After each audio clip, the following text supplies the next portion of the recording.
In this video, I'll describe how to create variables for a more complex project. So we'll go to Variable Setup again, and that brings up this window where we would create the different data types and then add the variables. So a big challenge with setting up an HMI is getting all the variables that you need imported from the PLC into the HMI. So in previous videos we talked about communications and being able to browse the PLC but not having the labels and the descriptions available through that browse. So in this video we're going to talk about getting variables from different methods. So the first would be importing what's called a .inf file from an older display type, basically TT2000 older DOS HMIs. So you can import the entire variable setup with just browsing to the file and opening it. So that's pretty slick, but there aren't many of those still out there anymore. For modern projects, you're probably going to use Browse L5X for a Allen Bradley project, or you're going to create a comma-separated value file in Excel or anything like that, and bring it into VtHMI from there. So you can create all your variables from an export from the PLC and then import as a CSV. If you want to know the proper format that VtHMI is expecting, just create some variables and export them, and then you can just mimic that format for the import. You can also just copy and paste from Excel directly in and out of VtHMI. So if I select all these variables, copy, and then open up Excel and paste, so now I've got all the variables in Excel.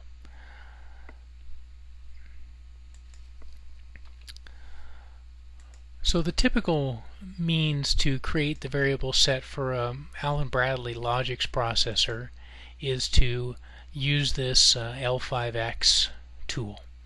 So what is an L5X?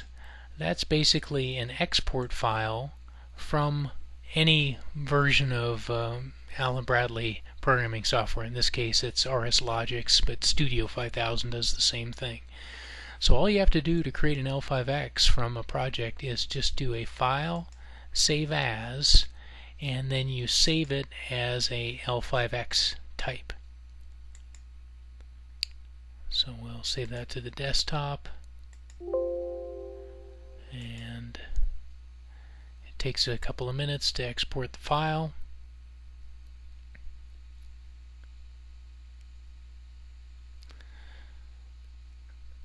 And so there we've saved it as an L5X, which we can then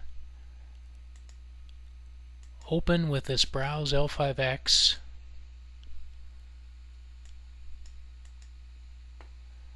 Go to the desktop, and there was the file I just created, and it reads that file and includes the entire data structure from the PLC along with the labels and descriptions, which we weren't able to get otherwise.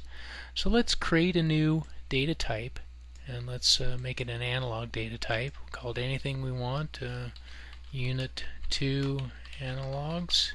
This name is totally arbitrary, and it's an analog data type, and so there are no entries in this yet. So I'm going to open up this HMI analog array data structure, which is an array of reals in this PLC, and I can drag and drop a variable, and that comes through with a label and a description that it read from the PLC. So the label is exactly the PLC address, and then the description is the description entered in the Logix software. So you'll see it has some characters that really don't we don't really want this AN and the underscores. So what you can do is search and replace with Control H as the hotkey, or edit, search and replace, and let's search for AN underscore and replace with nothing. Replace all, and that took care of that. And then I'm going to replace the underscore with a space, and now I've turned it into a little bit better label. There still might be some more fine-tuning you'll need to do, but that's a quick way to get most of it done. The VtHMI software makes an assumption of what type of unit characters you want depending on the text it reads in the label and the description. So it saw speed, so it assumed you want %. So let's take a look what happens when we double click this discharge pressure. So it detected pressure and entered PSIG. So how about just taking the entire folder structure? So we can drag that into the variable setup table, and it just created all those variables. So those first two we created are now irrelevant. We've already created all of them again, and this is the entire data set in that array. So there were some spares which we can delete.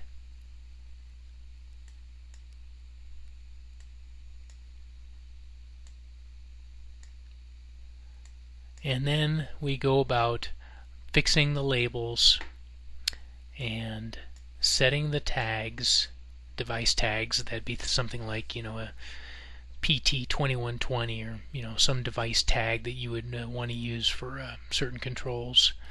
Descriptions are just shown in the hover over. When you mouse hover over control, it'll show that description. There's the units and then the scaling.